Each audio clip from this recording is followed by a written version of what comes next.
All right, hello everyone. Welcome back to my channel. My name is Coach Timmy, and we're joined again by the lovely Reisshub. Back with another episode. I've decided to call it the Analyst Desk. We're back with another episode Oh, of the the only Analyst. problem with the analyst desk, I think you should leave it open. The problem with the analyst desk name is if someone YouTube searches analyst desk, they ain't finding us. They Fuck. ain't No, finding I us. know they're They're finding too they're deep finding into it.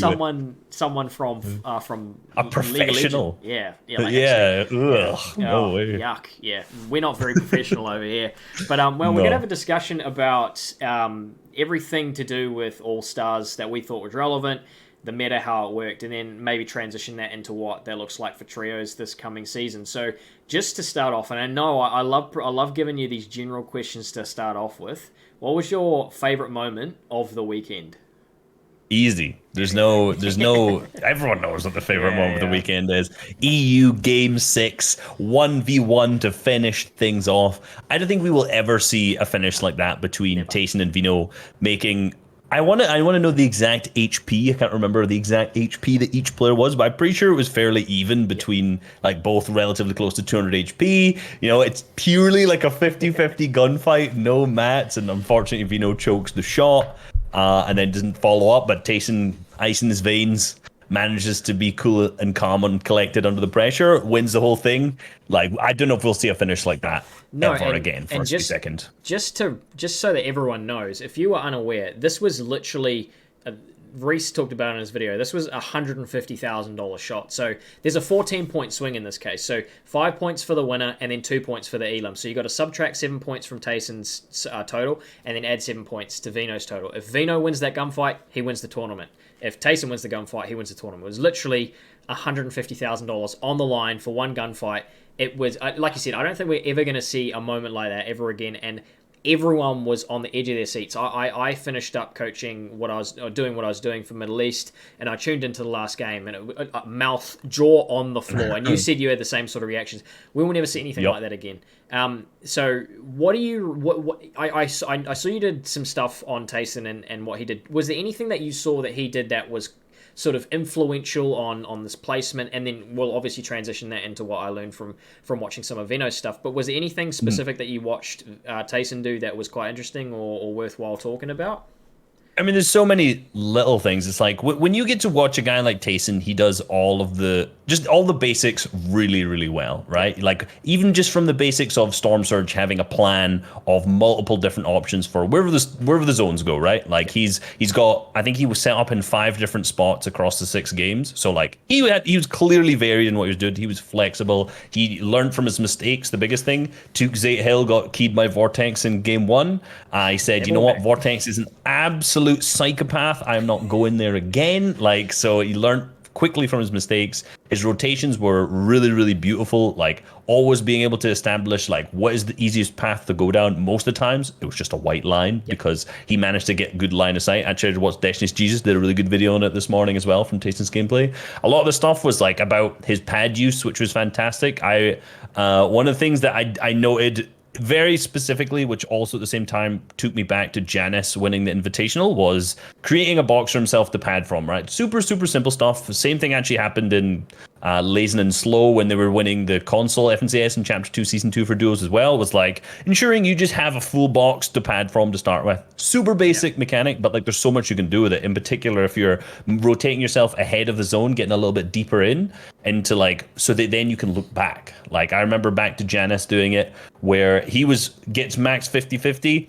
He uses like 2 different games out of the 12. He rotates in probably 2-3 tiles, so he's ahead of this big cluster of people. So then he just looks back, and then he's like, That's cool, pad here, pad there. And it's same thing with Tayson, same, but he ended up using his own pad, so he was safe instead. But Yeah, so for one thing that I always harp on about, particularly in stacked solos, is the the need for good fundamentals is so important, and you can't place consistently in solos unless you're either a crazy WKer and you get non-stacked games, or you are purely ridiculously fundamentally solid and you can basically build off of that with good aim, good confidence, all the stuff that makes a good solo player. So the basically my build of a solo player is extremely solid fundamentals, good aim, good confidence, and then like mechanics don't even necessarily matter all that much unless you're no. constantly getting into fights. But for stack solos, it's not necessarily what happens all the time. And a big sort of proving point for that for me, and sorry, I'm transitioning straight off EU, but was actually River-san.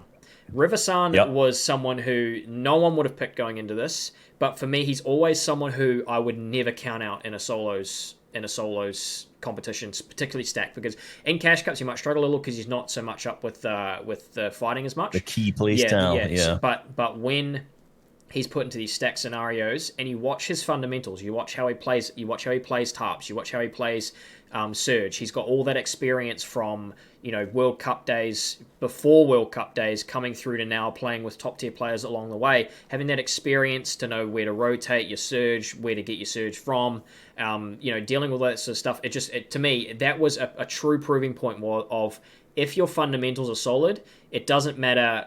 It doesn't necessarily matter about your mechanics. If your aim and your confidence is good on the day, you're good to go. And I think, sorry, just before you say what you want to say, I think the proving point for that for me, the game winner or the tournament winner for him was game one. Was game one, and the reason being is because I know it was like a few kills on a second or a third or something like that. I think it was a third place with 4 elims. Yeah. Now the reason I say that is because I've worked with River-san a little bit. I know he is someone who gets confidence off watching his game plan play out. That first game would have given him the biggest confidence boost. He goes and wins next game, and from there it's his tournament to lose. You know what I mean? Like having that confidence boost and seeing your plan work out in solos is the big thing. If you can put your plan together, you're going to get that confidence boost. You're going to start hitting your shots. You're going to start getting in when you need to. You're going to have essentially that confidence boost is what you see Clicks play with or Yomzo play with all the time. Yeah. Where you're just ready to get in, win your gunfights, and then move on. And seeing him win that. Seeing him have that good first game, I was like, watch out for him here because he's gonna be feeling good. Yeah. And I think that's a big importance for any game mode, but obviously in particular solos, because I feel like, I know this sounds weird, but it seems more demotivational if you're in 60th rather than 20th in trios, right? When you're looking at a leaderboard and you're like, man, even though it's roughly the same percentage down the leaderboard and the same amount you need to climb back up, that big first game puts you up there, you're going to be confident. One of the things I found interesting was actually that, like, I would say Reason's a player who's very much like that too. When he's on the roll, he's confident. Yeah, let's be real, he's always going to fight and always be confident regardless most of the time. But like, he had an absolute stinker to start with his tournaments. His match history, I think the first 3 games he barely gained any points at all. Actually, what was it? Let me just quickly see. No, you're right. I think his first 3 games were trash.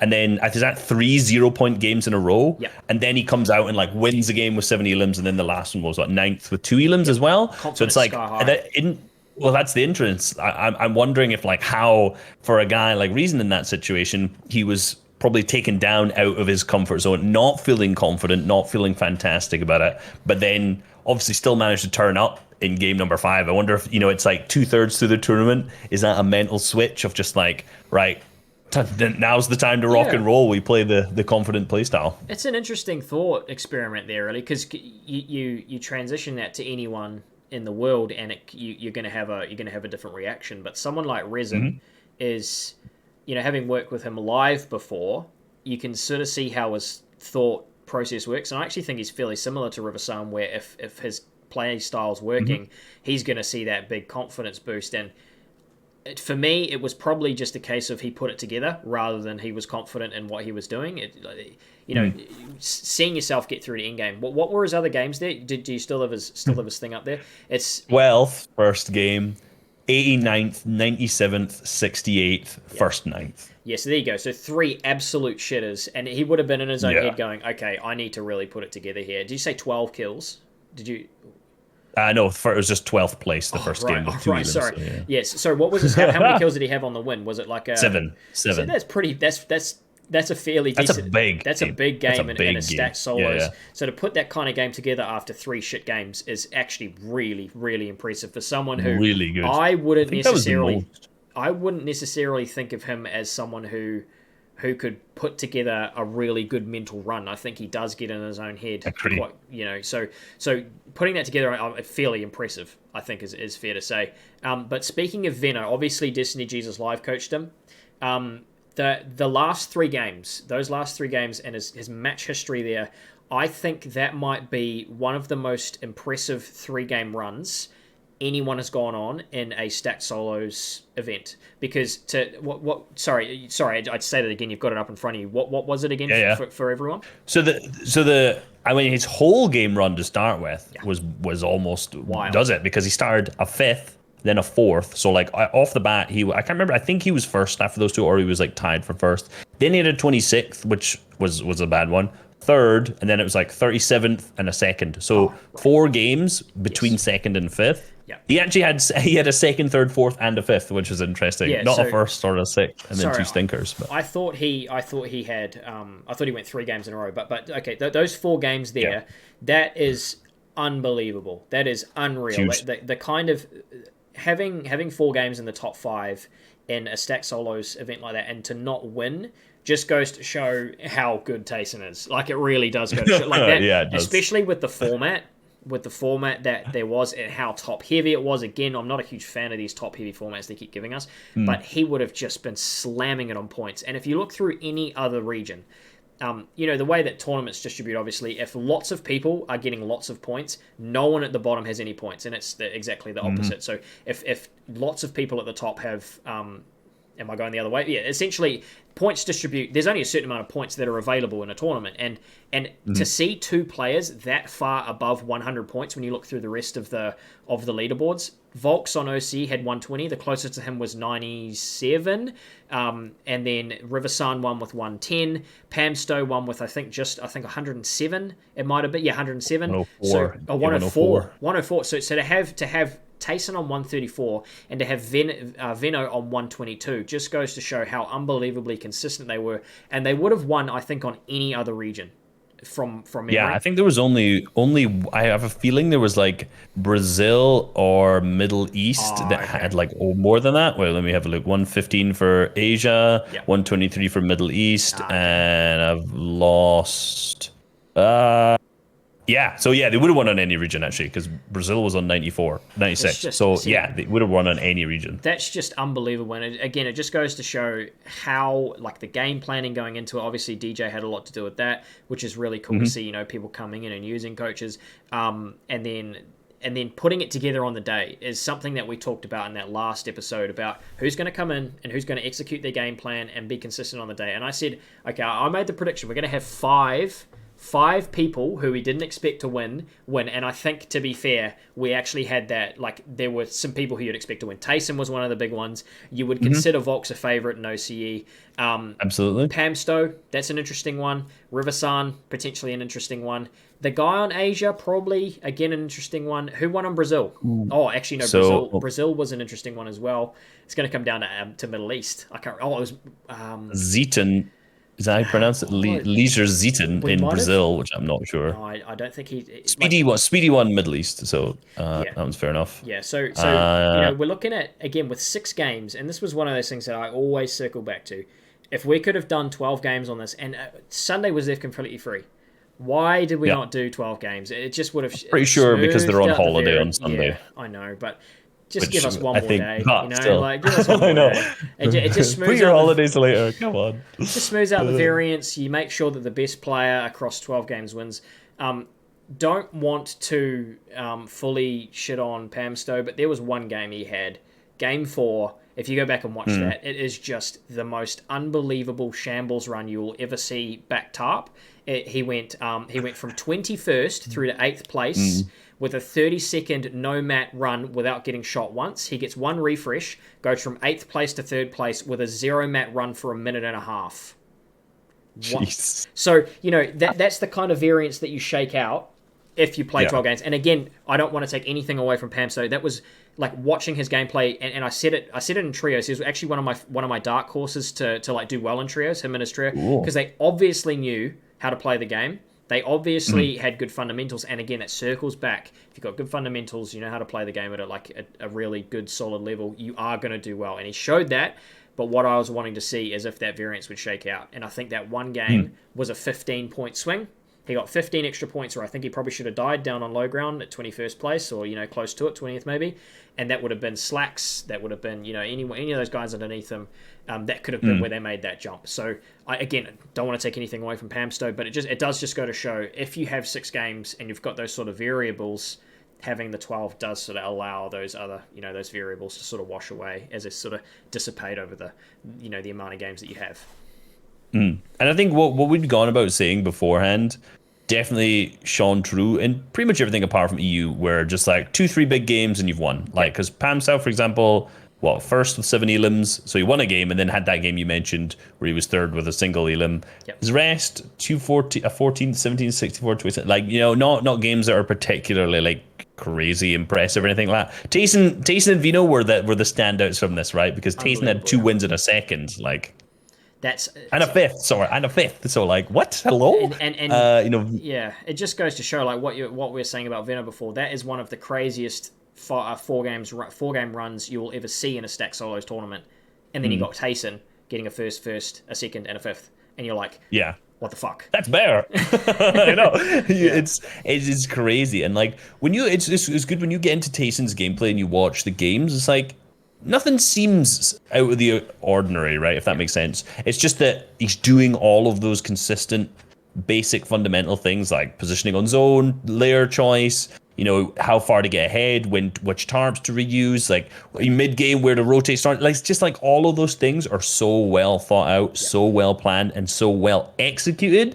It's just you just can't help but admire. The artwork almost that's in front of you, and the development of him as well. Like I watched your video you did on it, and to come from Duo FNCS was a while back, but a long time, yeah. So to see the development of him, playing with Janice, and he played with Janice, yeah. And yep, Janice and Jules, yeah. Yeah, so seeing the development of him from that point to now is crazy. It's kind of like a lot of the OG players, those guys that were playing way back in the day in the skirmish days have sort of fallen away, and they've sort of paved the way for these new guys that have come up. But a lot of, I say new guys, but they've been playing for a long time. But a lot of those guys that came up around World Cup time and maybe the Trio and CS after are still the guys that are on top. There have been some newcomers, obviously, but a lot of those guys are still on top. And to see some of these guys come in from underneath, like the Taysons and Muzz is a perfect example of that. Someone who you saw nothing of beforehand, and then he's just put the work in and come up to the top. So it's really cool to see that sort of growth from players, despite the fact that the prize pool started to reduce and all that sort of stuff. Seeing people come in and still putting the time in to get better, you don't generally, that hasn't usually been an arc that we've seen, because the top players have generally stayed on top for a long time. Think of Bucky, Kanata. Those guys were dominating back in World Cup trios sort of days, So seeing someone else come in and make that transition to being one of the best players in the world, if not the best player in the world, is really cool. I don't think there's no conversation. It's really hard to argue it, isn't it? Yeah, and it was cool as I noticed this. I'm trying to remember who else I watched this from. I can't remember who it was. There was another player I watched their like World Cup gameplay, long talking 2 years ago, and I did it for Tayson Year 2 when I was watching his World Cup gameplay just to see part of it. And like, they're still so nuts at that point, but it's like you can tell that all those other fundamentals and everything isn't there. It's like you watch, like, obviously when you say nuts, you say nuts for the time, and you can see like the wall replacing, the piece control. You can see like the elements of the fighting starting to be implemented like way before it's meta. Like, obviously the World Cup time fighting skill was significantly lower, and it's not like people weren't wall replacing and all that kind of stuff. But like, if you watch Clix's World Cup qualifier video, it's like he isn't even. He drum guns, to start with, but like, he doesn't even replace ramps in people's boxes with cones or anything like that. He'll take a wall, look through a window, and just spray. But because like people don't know how to defensively box fight either, like that works. So it's like, that's the kind of level of fighting they're at then. And when you watch some of these people like Tayson, who has really good, like, he had good coning piece control back then, especially like Unknown Armies fighting skills amazing back then, all that kind of things as well. But it's cool to see him have those kind of basics start down, and then you go to squads, performance made it to heats. Duos, you see like winning the warm-up, like doing really, really well. I think he won his heat and then flop in the finals. You're like, there's a lot of potential. Then you see the Cash Cup solo performances, you're like, this is good. And then it's a solo invitational, he plays his fifth, and it's just that like ramp up to like, this guy's nuts, wins solo FNCS, and he's a fucking hero, I think that goes back to what I was saying about Riversan. Now, Riversan taught me basically, not him personally, but watching him taught me how to tarp. And he had tarping fundamentals down in World Cup. If you go back and watch his World Cup videos, you'll actually see him staying ahead of zone. I still call it River-san tarping, because he does this thing where he keeps a portion of zone from both the horizontal and the vertical plane in his box at all times. He is so far ahead and so far on edge that he's basically, he's got part of zone to his right and he's got part of zone ahead of him, and it's always in his box at all times. He's staying as close to edge as possible, and he only has to worry about his left side. And there was no one in the world at the time, maybe apart from potentially Zay. I'm not too sure. I haven't watched back over his stuff, but I just remember watching that and going, how is he always getting these rotations for free? Like, no one's ever around him. And it was just these, he started to develop these ideas. Okay, maybe we should be starting to play ahead more. Maybe we should start, when you don't have a launch pad left, let's start moving ahead. When you don't have X or Y, actually starting to develop some tarping fundamentals. Then we got Chapter 1, Season 1, and everyone fucking lost their minds because no one knew how to do it. And everyone who did know how to do it, that's why Chap started doing well, and that's what there was also that the players who've been playing for a while and understood the game at a fundamental level started to do well. And again, I come back to that's why he placed well in this recent in NA West this event, because he understood the fundamentals. He knows, okay, how do I play in this scenario? How do I play in this scenario? And the experience and the fundamentals are so solid. He's always a shot to do well in solos. Yeah, I remember either your stream or your video about him before. I can't remember. I think you did one for his trios. Yeah, I think it was a stream from him in trios I think, he was still on NA East at that point. And I was very impressed for a lot of the same things that you'd noticed, because you were impressed. So I was impressed by his tarping skills to start with. And I think that's probably the only time I've actually watched his gameplay, unless it was like he was on a broadcast and he was showing or something. But like, to physically deep dive and analyze what's going on in his brain and how he's doing that, I am far away. So, for me to see him, I didn't even know he went back to West to start with. Was that this season that he went back? Yeah, or was just way went back before? now, yeah. Okay, so he's just gone back. So, I mean, clearly it's like one of those things that he has it down. And so I wouldn't have necessarily predicted him to win West, because, when you look at West, you go, is Epic Whale, is Arcrum, is Rex going to win it? Yeah, there's a couple other people, you maybe put Reet in there too, and there's 40R. There's some other really good people that you put in there too. But it's like, so anyone outside of that, I'm like, oh, cool, Riverside won. That's something we should look at. And again, when I saw him win, when I saw him have that first game, I was like, oh, watch out. This is going to be good. Don't rule him out to win here, because as soon as he gets that confidence boost, man, he's away and laughing, because that's the only thing he's lacking, is that confidence to believe in himself. As soon as he saw that first game go through, he's going to be believing in himself. Won the next game. Did you see the reaction on Twitter? You might not have seen that. I didn't. No, I haven't gone through. You should search it up after we're done recording. Essentially, he's playing in a room full of his mates, and they're all just sitting there watching him, and everyone freaks the fuck out, and it's just like a really cool moment. I think it was like Clyfin and a couple of the high IQ guys.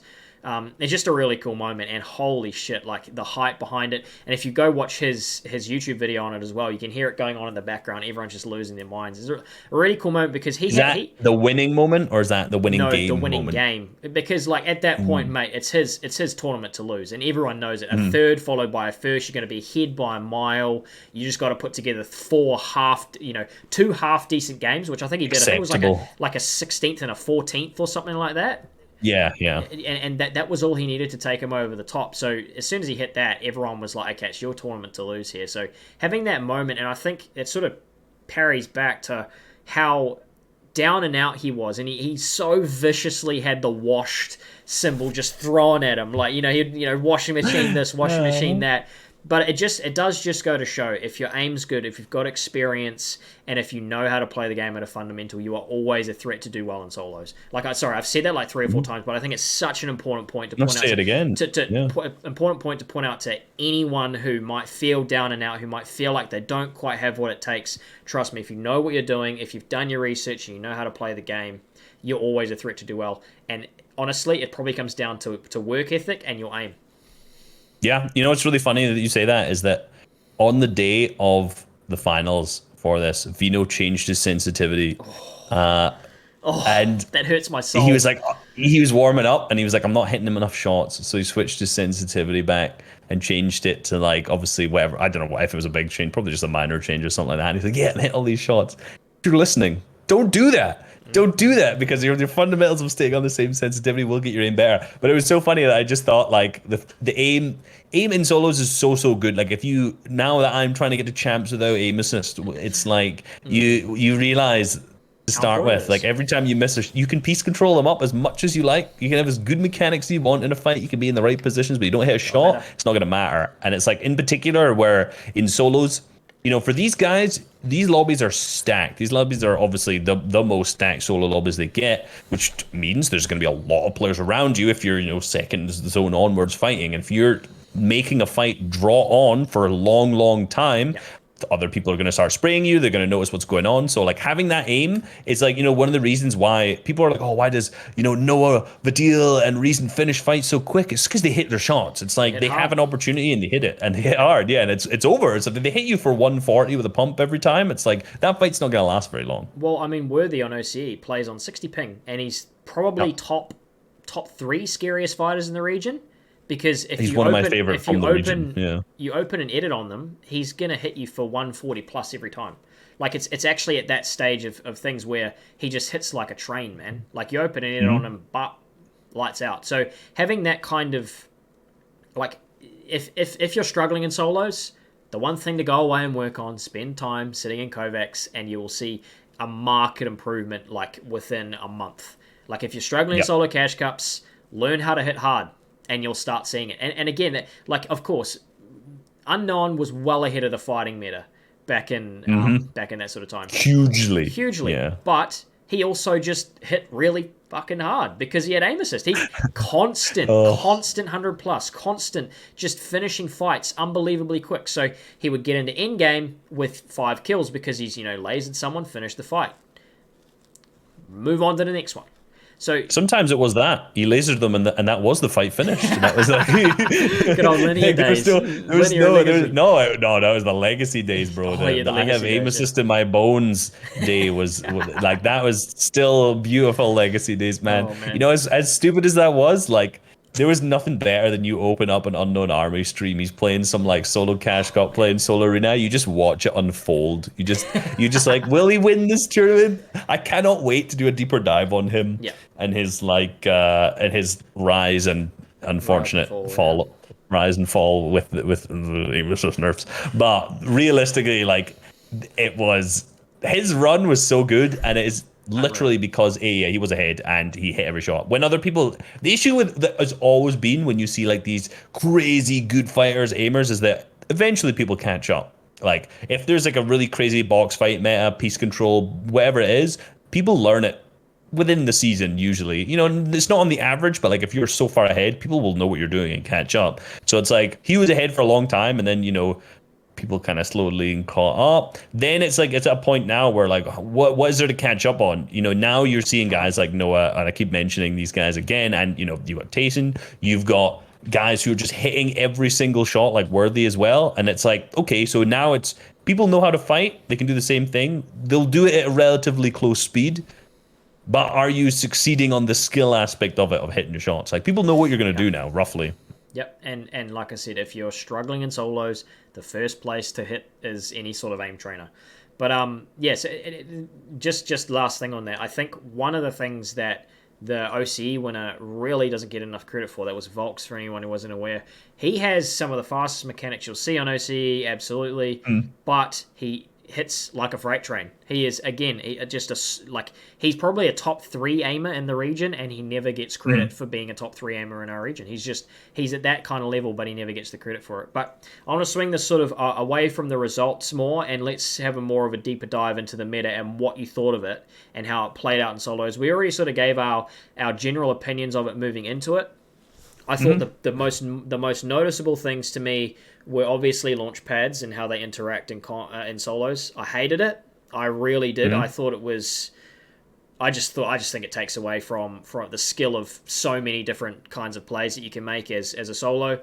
And I also thought the removal of Harpoon made it very, very difficult for some of the players who relied on it to do well consistently. Yes. And I think let's start on the Harpoon thing, because what I started to see, and I reviewed Pam Stowe's games, and there were a couple of times where I noticed it, is the players who adapted to no harpoon first, or who already had a play style and a game plan that wasn't reliant on the harpoon, already knew what to do in those sorts of scenarios, right? So, okay, I need a refresh, or I've got X amount of mats left, I'm going to need a refresh soon.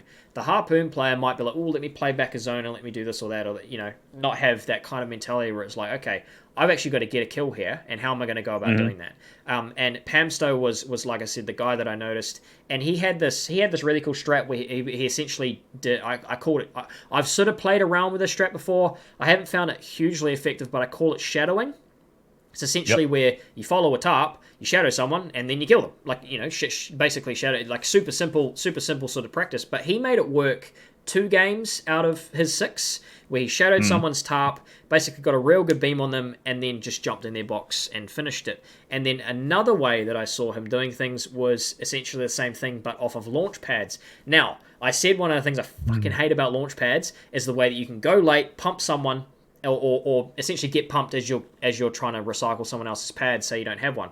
He was sitting back on purpose, waiting for someone to come, pump them hard, pad immediately, and land on their head and finish the kill off. And he did this. He did it twice. He did it half in game 1, and he did it first moving in game 2. And it was just like, how do you counter that?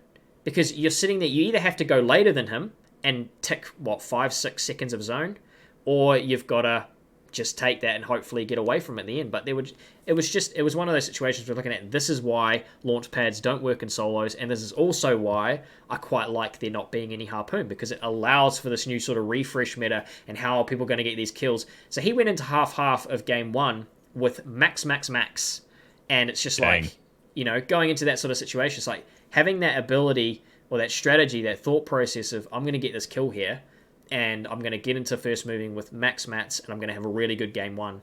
That kind of mentality, I think, is really important for a no harpoon meta. Yeah, and so for no harpoons to start with, I pretty much agree with you. It's weird because I do like the harpoon, and I think it's an interesting piece of utility to have, but it does just slightly dumb down the solo gameplay, because usually harpoon, you can, depends on your mats and your positioning, what kind of zone you get, but realistically you get ahead a bit, you look at the people stuck in the back of the zone on low. If you're sticking to a reasonably low layer and not going super low or super high, get an elim harpoon, you get your mats up chilling.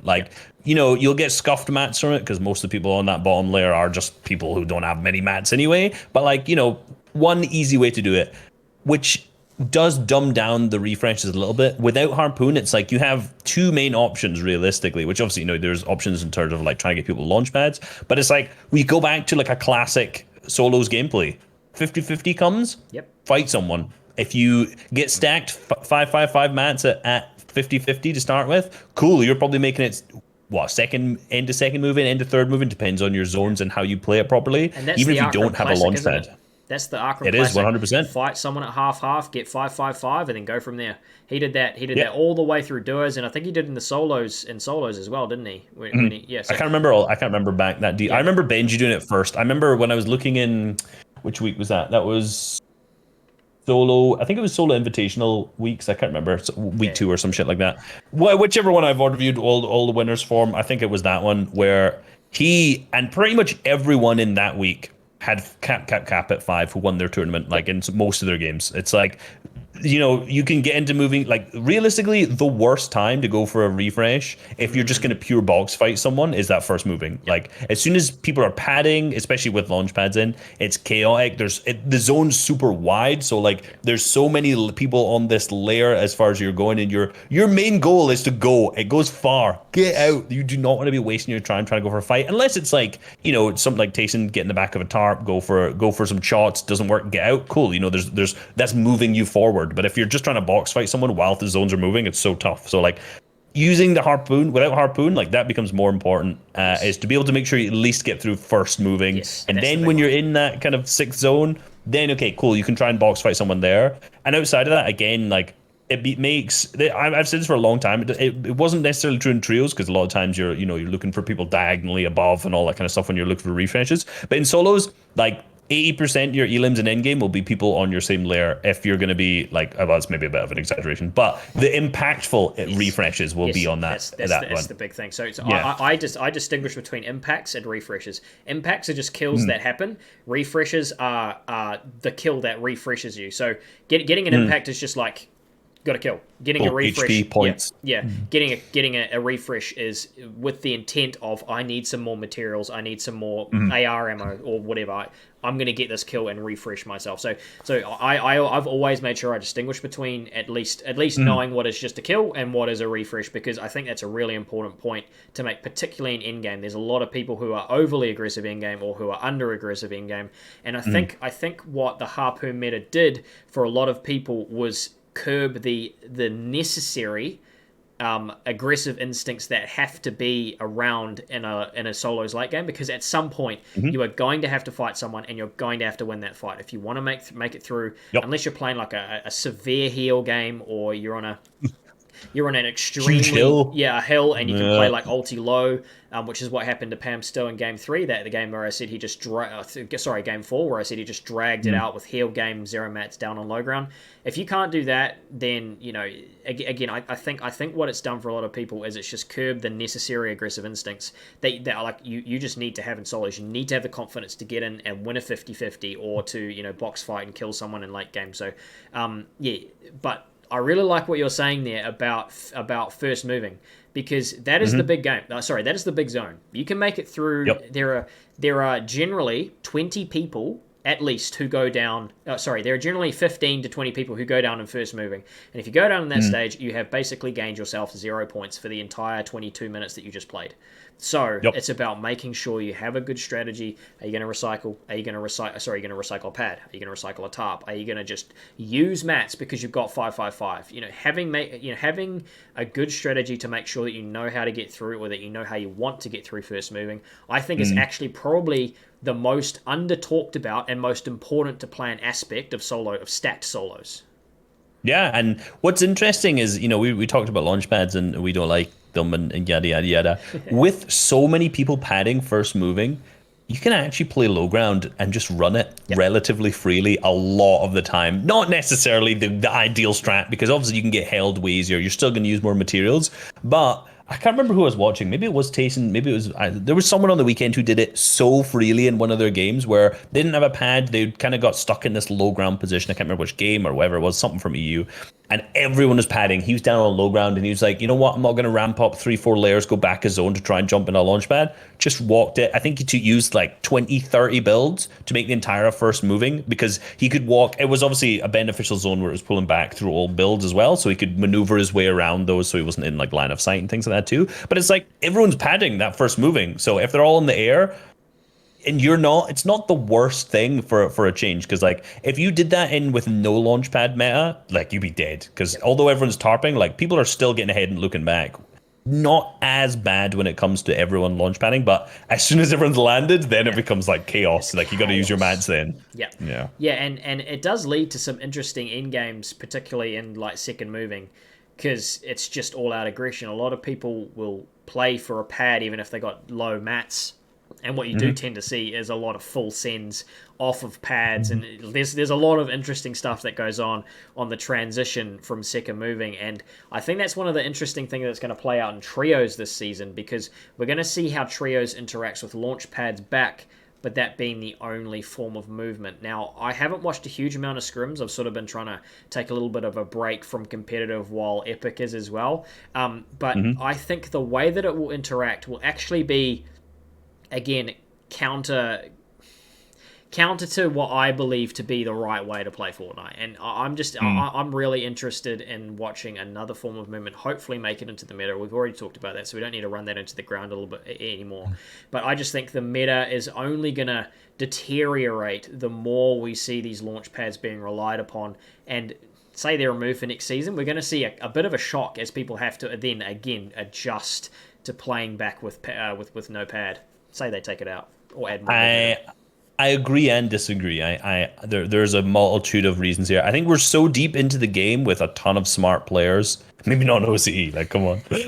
No, but like, realistically, like I think the top players are going to be people who are going to launch pad and use that mobility, but at the same time, they've been playing trios for seasons on season, and the people who are going to win their region are going to be people who are going to be able to be smart and use both to their strengths, right? Like not just full send a pad whenever they need to. Like there'll be teams who do that. Like I can already think of a few teams who will just like, fuck it, let's get on a pad and go for it. But at the same time, the game has evolved so much since even the last, what was it? Last one was what, season 4, when Stark season, when we had pads last in, and that was the in EU in particular, the Tayson Mongrel Metro, we're just going to pad shockwave height every game, and go for it kind of gameplay style. That was worse. Firstly, yeah. At least we have shockwave still.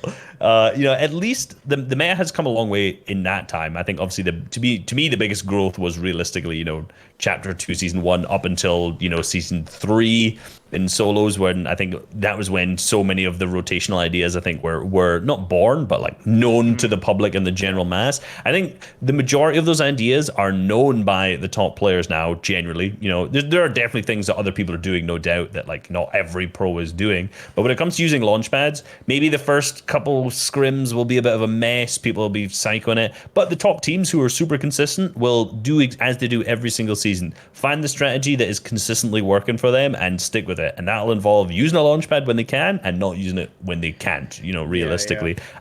We'll see some interesting... people are eventually going to figure out how. I can't remember the exact amount of tiles a launch pad sends you out. I don't know how no one has figured out how to take height with a launch pad yet, like with the proper distances. Like, actually, because this is something that Savage talked about with crash pads and taking height in solos in season 3, where he was like, yeah, I just set myself, I think it was 4 layers below height. So when he pops up, he's like perfectly on the same layer as like the player on height, hits the shot. Like they have no idea it's coming. Then you can build, piece them up, whatever. Eventually people are going to learn to use launch pads where they get an X amount of layers below, or you can mark it or whatever it is. Maybe just even take a look, launch pad, and you'll land straight on height, so you're not flying, doing all this kind of stupid shit. Yeah. Things like that. People will eventually figure out the meta to use them in a strategic way. And if you don't have it, they'll do exactly what they've done the last 2 seasons of having no mobility. Some of those teams who are like 25th to 33rd in the leaderboards and finals and in the weekly qualifiers, those are the guys who will just be like, full send launch pad, let's go for it. Yeah, and I think another thing I really noticed, let me know if you thought any different, I really noticed the harpoon nerf, or harpoon removal, not just for the end game, but actually for the lack of fish in general. Yeah. Because obviously with the harpoon being taken out, actually fishing takes probably 4 seconds per fish, maybe 5. A harpoon takes half a second to fish a fishing hole. You can fish an entire hole in 2-3 seconds. With a rod, you're going to be fishing a hole, say it's got like 3 fish in it. You're going to be fishing that in 20 seconds, 15 seconds. Which is a huge amount of time in terms of increased time for looting, in terms of and so what I saw was way more medkit play. I saw way more people. The reason medkits were so effective was because you couldn't stack floppers or stack fish so much. The people playing medkits were actually behind the people playing fish, and so they were getting they were the ones getting the frags on the people who were low playing fish. So that became a lot more effective.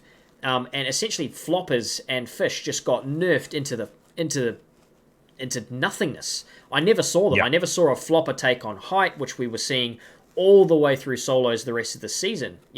Having the removal of harpoon has basically killed fishing off. And I'm not too sure how I feel about that, because in one way I'm like, yeah, floppers are stupid. They shouldn't have ever been in the game to begin with, and that playstyle is stupid and being an old man and not liking change. But at the same time, shaking old man shakes fist at cloud sort of thing. But at the same time, I'm always a huge advocate for any kind of playstyle change that just makes the game a little bit more interesting. And if you're a viewer and you've got in your head, okay, we've got the guys playing medkits on low ground, because you can't take height with a medkit. You just don't have the time. No. So, but if you've got a flopper, you've got the time to move in between popping your floppers. You have the ability to take height. If I know in my head, right? So say I'm an informed viewer. I know that we've got launch pad meta. I know that we've got peppers. I've already got 2 forms of movement to look out for. I count peppers as movement basically. Absolutely. I've got flopper players to look out for taking height. I've got launch pad players to look out for taking height. I have then medkit players back zone. Immediately, I'm going, oh, this is an interesting sort of in game here. I've then got harpoon players looking to potentially play just super passive. I just think as soon as you take away the harpoon, you're also taking away the flopper players, and you're taking away a whole way to play the game. You think about the way Frey used to play. His entire theory was based around being able to play floppers. You took away that entire theory. That became completely null, and you might have seen one guy with like 4 floppers and then some minis and stuff, but that just wasn't enough. You need it, especially with them being reduced to 40 HP now, you need the slurpfish along with it. Or you need some small fries. You need something else to go along with it. So I was happy, but I was also slightly disappointed because I love the way that floppers interacted with comp, but I was also quite happy to see them making people kind of rely on skill to get a refresh rather than look back. Okay, cool, there's 150 mats, thank you. I'll go forward another 3 boxes. Oh, cool, another 150 mats, thank you. So instead of being able to recycle that, we now force people to find the refreshes. But then it also meant that we didn't have those cool moments where you've got a flopper player sneaking up on height, ready to beam him in the back for a quick 150 or something. To be honest, like, I don't think we saw that frequently anyway now, after the exact thing you mentioned, that they were nerfed to 40 rather than 50. Like, there were definite plays where flopper players were going for it, but like in Chapter 2, Season 2, and Season 3, and Invitational and Soul 11 CS, it was just rampant. It was like, that was the play. It's like, if you want to win, it's like, okay, you get, you fish up 4 floppers to start with, you have double heals or whatever the hell is in your inventory on top of your pump and AR. You have 4 floppers in your inventory, that is the goal. So it's like, cool, now we've run out of mats, we don't need a refresh because it's end of second moving. We've done a good job to like keep our materials up to this point. We stay in the back of zone, we take 20 seconds of storm damage. At that point, 10-15 more people have been eliminated, we get a top 5, chilling. I'm very okay that's no longer a thing. Obviously, like, the biggest nerf was that genuinely going down to 40, because that I was like, when I read that, I thought, or heard about it wherever I saw it, I was like, that's not gonna make that much of a difference. But in practicality, like, the fact that you have to keep stopping slows you down so much more to keep healing over and over again. And then you pop 2 at once, but it gets a bit dicey, gets a little close, and I just don't think we saw that many good flopper plays in the last few seasons regardless. Like, I feel like floppers were much more used to either just grab something in the back of zone, like if you see some loot going in, we'll go in, grab some loot, or just generally for good white heals, or like heal off in the last kind of moments regardless, which in solos usually isn't obviously much of an issue anyway, because solos, I mean, the games barely went to anywhere close to heal off in most games. So I mean, solos has always been like that, just because you don't have that full team with you to keep you going. You don't have all those mats, so then you have to make the play to go for them, and it just becomes a bit shambles. People fighting everywhere. So it was definitely an removal of the floppers. Still viable in not removal, but the nerfing of them still super viable in not stacked tournaments. That's, I think, another point. But do we care as much about them? It took a 20-second zone play down to a 16-second zone play. And that does make a difference. It means you've got 25% or 20% less time to find that refresh that you need. And for me, the value in floppers came from getting behind everyone. That was the value in it, was that you were the last person now sitting in zone, and it was basically now you had the pick of the litter in front of you, and you're gonna I'm gonna beam that guy there because he looks low, and you hold off on having to take another flopper because you get a siphon. And then the thing was, back in that old meta, is since everyone was carrying floppers, you kill that guy ahead of you, and he's probably got 4 floppers. So shit, I got 3 more here. Let me just sit here. 1, 2, 3. Grab his 4 and keep running through. And then there's another. Oh shit, there's another guy here. Let me get that kill. Oh, he's got another 3. Cool. And that I have this vivid memory. I don't know if you know who Benji's is. He's a guy from OCE. I have this vivid memory of him playing a trios event, and basically K-Quid. This was when Quid was playing. It shows you how old it was.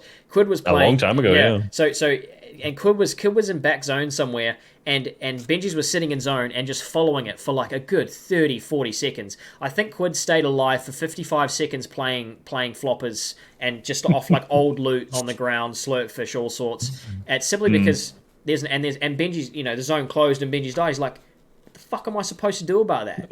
Like there's just nothing Yeah, you could have yeah. done. So I think the nerf down to 40 was the big one, but I think we still would have seen a lot more of it. I think that's sort of what I'm trying to get at is Yeah, if yeah. it was viable, if it was a genuine viable solution where you weren't having to spend literally probably upwards of 2.5 minutes to fish for.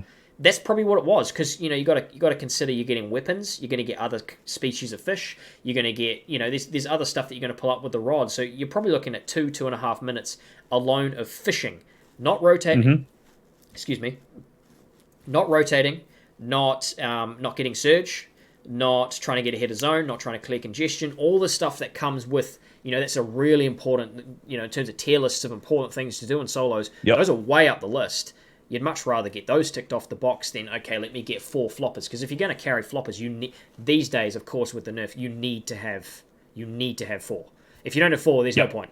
So Yeah, yeah, there's just some med kits that are fast. Yeah. Otherwise, like I said, you may as well be carrying med kits. Yeah, and one of the things about that, just to quickly interject, was that when it comes to rotation timing, right? Just for anyone, I just want to say for anyone who's actually listening in and being like, well, why is that so important? Realistically, in these kind of tournaments, like most stacked players who are winning and having no issues with their storm surge, 2 minutes at least before the first zone has closed, they're in their position. Yep. They're not that they're gone. They're in the spot to get tags, or they've already got tags. They're already way ahead of the plan. And if you actually start mapping that out, like that is fast. That means that basically when the first zone starts closing, you're already out of your drop spot. And that gives you about a minute, 2 minutes to get to the spot, or wherever you want to be your storm surge plan, right? Depends whatever your strategy is generally. So like that is fast. And first zone is what, 4 minutes? Something like that? I can't remember. I actually can't remember. I think it's 4.5. Yeah, before it starts actually closing. So like 4.5 minutes, that means you got to land, because the bus route is dependent on if it's a long bus route, that gives you less time to loot. Do all that in 4 minutes. If it takes you 2.5 minutes to fish, that gives you 2 minutes to loot, get your metal, get your mats, get your everything else that's not your just fishing. It makes it so not viable. No, and especially now, put the hello. Some dogs out there. You see the dogs? Yeah, I saw that. Yeah. Yo. That is a cute one.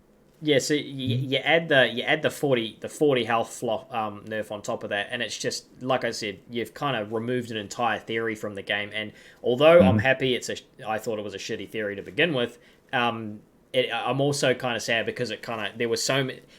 I like it when there's multiple win conditions. I like it when you can play that. I like it when you can play that. I like it when you can play that, and you're sort of going into the game like, oh, who's going to try that? Who's going to try that? So I think taking away a win condition kind of makes me go, oh, that's a bit sad for the state of the game. But it also, because it was such a dominant win condition, because at what point, how can you beat a flopper when they were in that old state? Multiple floppers. How do you beat multiple floppers back when they were in that state? And the answer is you actually can't. There's no real counter to it unless you're being hyper aware of it. Like the amount of times I watched Rex Arkram. It might have been in duos, actually. I just remember one of Arkram's teams constantly sneaking up on people with floppers in zone. Actually, it might have been Rex and Epic Whale. Yeah, it was in duos. And Rex and Epic Whale in duos. And it was just, they were constantly sneaking up on people with floppers, taking height late in games. And it was just like, okay, there mightn't actually be a counter to this. So maybe the nerf was, I don't know. We went, what? We were going down a road and we took that turn and we were fucking all the way down there. But I think it's cool to talk about the way that things interact with the current meta, because the way it stands at the moment is I'm looking for another win condition, because to me I'm still kind of like, it's probably the guys who pad first moving and then turn around and take height at some point, maybe second moving, early, late first, early second moving, that sort of thing. Those are the guys who are going to win the game, and they just got to be aware of people padding on height. So exactly what you said, I'm waiting for a new pad strat, basically to make an uncounterable height play, and then it's going to be the team who does that last, and it's about timing it, and there's a little bit of, there's some strategy behind it, some timing, some sort of skill involved, some good IGL, some good leadership. So I'm waiting for some sort of strategy like that to come in to really excite me about the season, because at the moment I'm kind of just like, it's going to be just like, okay, who's going to pad and then take height last? I don't know. I mean, realistically, it's still going to be taking height at 5th zone and being stacked with one launch pad will win you the game. Yep. And I say this because the good teams will, okay, first moving, we use that one pad to get ahead, so we don't use our mats tarping across. We build up, we secure there because we have a pad. Someone else stays back, they spray, making sure they don't. Then it's just the classic, we actually play a split height again with one more player up above. So even if someone has a good launch pad strat to get up the players down below, we've still secured it straight away. So it's like we're going to see the very similar, back to like the same launch pad, all the same kind of stuff we've seen before. So you're right, a new win con to counter that is what I'm looking for, though. Yeah, so that's what I'm waiting to see, and until we see something like that, that'll be the win condition is who takes height at around probably first moving, late first moving, early second moving, and aside from that, I think that's maybe because of how sort of variable that is, and how that can be a different team game to game to game. It's not going to be like a Mongrel Metro sort of thing where it's okay, fucking full scene height, let's go, cool, up we get. We have infinite shockwaves, let's go. Yeah, but there's going to be people who are going to be able to just try and pad on height consistently, and so this might be centered edgy in Commandment's time. This might be the low ground king time, where they are going to be the only team who can consistently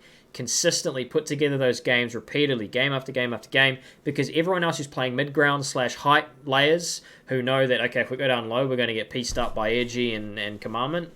If that's what they know and they're going to stay away from that, might be seeing a time where finally 2 seconds in a row becomes first.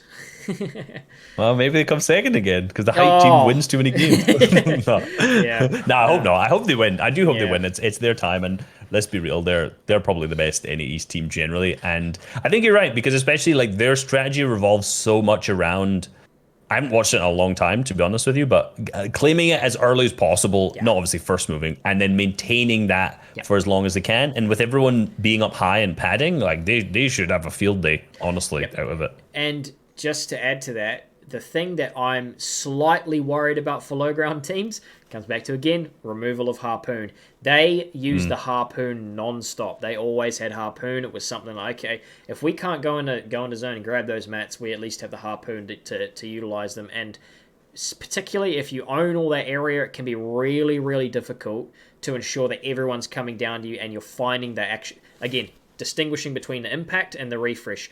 Finding a refresh when you're on ulti low until it gets to those final moments where everyone's forced to drop and everyone's forced to come into your box. Finding that refresh can sometimes actually be quite difficult. So I'm going to be really interested to see how this meta on low ground specifically interacts with some of these high tier players and how they're going to work on not getting impacts but actually getting refreshes. So I think there'll be a cool little interaction there. But I think one of the other things that could be interesting is potentially the bandage cannon, or sorry, whatever the hell we're calling it, the chug cannon. But I just don't think it has enough. I just don't think it has enough healing power. 15 for each shot is just not enough. It's healing you for 5 for every second, which is just not enough. So I don't think that'll have too much of an impact. I think people are well overrating it. By the way, I think it's actually kind of shite for in game. I don't know what you think about. In solos, in endgame, shambolic for solos in particular. For trios, like that's where it fills the slot of the Harpoon a bit, because you as a player, you can run back in the storm and get those zones, but as your other player shoots you with it, so rather than so you can essentially use it like your player as a Harpoon rather than having yourself as one. That's a lovely way to put it. Yeah, that's fantastic. But yeah, essentially, so you can make a Harpoon out of nothing. The problem is, it's just RNG, whether you find a llama or you kill the guys who have it, which is the biggest issue. And I think most people are making a fuss out of it because fighting someone with it in early and mid game sucks. Like I keep talking about my solo arena grind with no aim assist. I miss all these shots, right? And then the guy has a bandy cannon. So I've chipped him like minorly and he just heals up. He's fine. And the fights last so long. So it comes back to like having the good aim to start with, especially like, if you have a bandy cannon, you can make a long fight easier on yourself. But it depends. A lot of these guys aren't having super, super long drawn out fights. And the RNG of it makes it a bit weird. So unless you have a llama hack. Yeah. Yeah. Unless you're like a radius and you see them off spawn. But yeah, I think we'll wrap up pretty quickly, but I wanted to ask you one last thing. obviously I'm going to ask you EU and then NA. Those are the two regions that I'm most interested in. Favorites going into the season? Do you have any? And if so, The why? favorites as always. It's the favorites as always. So for me, this season I'm yet to watch any trios. Again, similar to you, I'm like there were some solos on. I'm gonna watch some solos, take a little break up before the trios because I've watched so much trios for the Yeah, last few man. seasons. I'm sitting playing RuneScape. I'm chilling. So Nice. it's all hypotheticals where I'm like, right. Yeah. So what am I thinking go forward? And what did I see last season of the teams who put down the fundamentals the best that I think can do the best? Always Hen Janus Chapix from EU. Like I probably strongly suggest that if on day two last season of EU, if High Chris's team had disengaged, they would Yeah. have won the Yeah, entire. I agree. Like Yeah. they are the best team potentially in the world right now. It's hard to say like region to region, but like when you watch what they can do as soon as they get off spawn, it's unparalleled to other teams when you watch them. And I don't really think adding a launch pad or anything changes too much then. Maybe it does. Maybe it fucks them up really badly, and maybe some other teams have better strategy. Maybe the Queens teams takes height more, or something like that. I don't know. But I just think they win. I just think they win. My Yep, no, I personal agree. want to is like realistically, I spat on my mic. I want Tayson, Nate, and Forzier to win this season coming up. I, for the longest time, have wanted Nate and Forzier when they were with Kesix to win. I think back to season 4, they were the best team out there, without a doubt, like winning 2 qualifiers in a row. They did good in qual 3, and then it all went tits up in qual and the heats. I think they He's, had yeah. some internet or something issues then. Then season 5, they did really okay, but not amazing. But then they started to like ramp it up. Heats, they had the internet issue where all of France's internet went to shit. They went down last season. Obviously, they picked up Tayson and they came third. And I'm like, right, when I watch this team, I'm like, these guys have the idea of what they're doing. Like these guys know what's up. Like they can do it. So I've been following them. It's like what was that? I'm sure there's some cool imagery for the fact that they've been kicked down. They've been kicked in the bags a All right. ton Yeah, with their yeah. internet not working, and they're rising up. And I think it's time. I want to see a redemption story like that. I Yeah. think that would be really cool for Yeah. EU. For NA East, Now, man. sorry. I just want to interject there. Oh, go for it. I just want to Yeah, interject go for there. it. I totally agree with you. I think it's going to be Hen, Chapix, Janus. I think they'll take it. I think they will Yeah. have a good battle there with those guys. And of course, I've always rated the MCS guys. I think they're due for a really good FNCS performance as well. But the thing I want to bring up before you give me your NA Yeah, prediction, yeah. what do you think the OCE boys are going to do over there? In NA East. Yeah. So I had a multitude of theories. I think they could do really, really good. I'd be interested to see how they get into it. They are obviously very, very good on the OC region, and historically there's been good performances from OCE on other regions. It's who was it that went over? I've already forgotten. Was it Papi, Jarlin. yeah, they Papi, did really Jarlin, good. Zora. When we see in lands, you've seen good performances from OCE players there too, except World Cup. And then when you look at like the majority of other times, I think they have like potential. What I'm worried about is if it doesn't work, what Me too. happens, right? Yeah, me too. So if it doesn't work for a couple weeks, do they split? Do they find a new team? Like I doubt that's going to be a possibility. Firstly, Yeah. Oh no. uh, So just so this is one of the things that scares me about it is drop spot.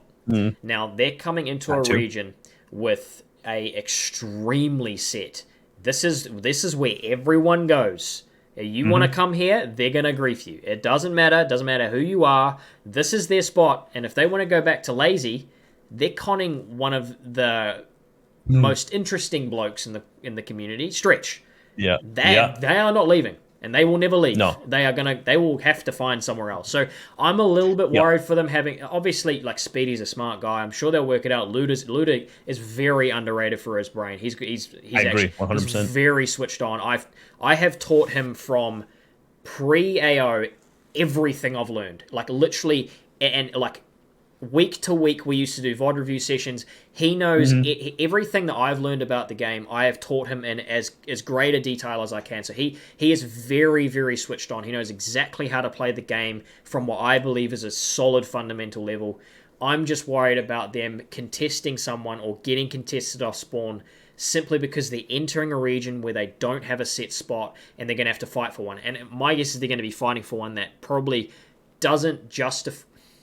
How do I say this? That they're a better team than what they might get a drop spot for, simply because they're coming into a set region with set drop spots, where they've already sort of decided what's going on. Just land on Clicks or Bizzle, they'll be fine. Oh, that's rough. No, in seriousness, no. Like, I already saw I don't know what the seriousness of the tweet was. I can't remember. It was like, who should we land on? It's like, should we go here? I'm pretty sure they already said they don't want to land lazy somewhere. I mean, I suppose you probably know better than me. Like, I think they're smart. They're potentially leaving. Yeah, but yeah.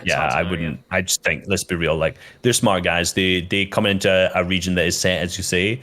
I am worried about that drop spot because NA East is also babies about drop spots. Like, they're like I just can't be bothered with that, with the level of stuff we see going over there. Like, it's just I look at this and I'm like, you guys are just throwing an entire tournament because you want to land there, and they're like, yeah, but next season we'll get it. It's like, what if it's gone? What if it's gone next season? NA education. I know. That's the classic response, isn't it? But yeah, so they'll struggle with that, and their first season they might not get off to a good start. I think, if in particular, what I'm thinking is they could perform really, really good in some of the qualifiers, where they make it through, because also some of those top teams aren't there, so they have a bit more pick of the litter of the drop spots. But when it comes to finals, then that is the worrying point, right? Those really lobbies are set, and where are you going to go? But then I think, like, if they show promise and they do well, do they stay on the? I wish they stay. But if they don't do good, that's when I'm thinking, like, what's the plan? Do they go back to OC after that season? Do they split as a team? Well, then how are they going to find teammates? It's like, what if one's like shows they're so much better than the others, and all these kind of things. There's a lot of complications from that. So what I can tell you is that they've got a 6-month visa, so they will be there 6 months. Sick. So they've got a long time there, and I think they'll have time to establish at least some sort of understanding of how the region works, because it's going to be like, there are region specific metas in this game. I don't know how other games work, but the EU meta is so different to the OC meta, and the Middle East meta is so wildly different from the NA West meta. It's drop a 40 bomb. Yeah, so I still can't believe that happened, but they're going to have to adjust. It'll be an adjustment period. I think they'll do pretty well. The thing that I'm most worried about, like I said, is the drop spot. I'm really interested to see how Muzz does in solo cash cups. Me too. I think one of the things that interests me about solo cash cups is whether or not we'll see a continued just drop off of motivation from people. I don't want this to be a slander on Muzz at all, because even with a majority of like top tier players not taking them seriously, performing how he did in them is just mind-boggling, and obviously goes to show how talented the kid is. But I think if Worthy didn't play a single solo cash cup last season, as much as I wanted him to, and he's one of those guys that would be constantly up the top there, and just like, it just goes back to the idea, if we had a top 20 prize pool, you'd see everyone taking it seriously. So it's one of those things where I do wonder if we had like a top 20 or not a top 4, because you can fluke your way into a top 4. Generally, if you're a good player, you will constantly find yourself in the top 20. I was coaching guys who were in the top 20 every single week back when that was a thing. You put their fundamentals down, they're good to go. So I'm interested to see how he does there, because he's going to take it very seriously. But this is, we'll finish up on this point, and I hope they don't split. No matter what happens, I hope they don't split. No matter what, I have a feeling they'll be contracted as a trio, and it's like you're not allowed to split. I think so. Yeah. I got no idea how the contracts work, but we've seen the TNA Trio. So yeah, exactly. You think. But we've seen in the past an OCE player go to NA East and have a terrible time of it, and I'm not too sure if you're around at the time, but Cat was actually over there. So Cat was the first guy to qualify. Oh no, one of the first guys to qualify in solos for World Cup. And he went over to NA to play in World Cup, obviously, and he stuck around for a while, and he played trios over there, and I think he played with a different trio every single week. And then never didn't make a single bit of cash. Play with a different trio in all the different cash cups every week. He didn't do well in solos and the cash cups over there. It was overall a complete, like, God, basically it must have been the most demotivating thing because he came back to OCE and he was never the same since. Like he basically wasted an entire season over there, and it must have just killed his motivation. And he, I don't think he's playing the game anymore. So How did he do at World Cup? not great. I think he was down low. I think he was contested up at your favorite spot. Up at the castle Big up Polar there. Peak. Polar Peak, yeah. The big Polar Peak, baby. Yeah. From memory, I could be wrong with that, but I mean, like he was just a kid, and I feel like if he came back to OCE, he would have come back and he would have dominated. He would have been one of the best players, but instead he took a shot, and simply because he was entering a set region with set teammates. Set ideas, and he bounced around. He played with Karos for a while. I think he played with Karos for like 2 weeks, and then they split, and then he played with someone else. Then he played with Threats for a while. Not Threats, sorry. Thresh. Jesus Christ, Thresh. He played with him for a couple of weeks, and then that didn't work out, and then he ended up not playing with anyone. He didn't make finals. So what I'm saying is I'm just praying that doesn't happen to them because good mates of mine, I want them to do well, and I just hope they find a good drop spot and do well. Yeah, and you got to think like that when you're performing on the smallest region, there are doubts out there from everyone probably of how are these going to perform when it comes to the big one. We're not in LAN a long time, so we can't be able to tell. And for Cat being basically doing really good on the small region, coming to World Cup, not performing, then staying on the bigger region, the more competitive, and not performing too, then you're like, maybe even though you go back, and even if he could perform equally as good on OCE, at the same time, he surely that sits in your back of your mind, like, I'm not the world champ, I'm winning all these things, and like that's what I also worry about with the TNA boys. If that does happen, if they have a crappy 6 months and they come back to OCE and they're like, well, we can win this region, but like, what's the mentality like for the long run? Because I'm sure a lot of these players are, although they're winning FNCSs, they're doing this. I'm sure a lot of these players are thinking about bigger tournaments, the World Cup, the LANs, all that kind of thing. Yeah, well, I can tell you that if nothing is announced in terms of big tournaments by the end of NA, or their stint in NA, if there's still nothing going on and they've got to come back to OCE, I can basically promise you that Speedy will quit. Like, he's not going to play another season here. Yeah, he's just going to become an alcoholic instead. Like, he's gonna live at the pub. So, and I would probably assume that Luda might go down the same path or try and transition to another game or something like that. Because coming back, like Papi, Jarlin, Zora never regained that motivation they had. They went over there like, we're gonna fucking prove these guys wrong. And they did. And they did. They did showed, for a good while. Yeah, man. So I'm really excited to see how they go. I just hope it goes well for them. So wish them all the best. But I think we're gonna cut it there. We went for 1 hour and 11 minutes there. So the Waffle Boys at our finest. But if you're still here at the end, chuck us a comment. Tell us you're still here. We appreciate the support, and we'll catch you later. Cheers, Reese. Appreciate coming on, mate. Peace.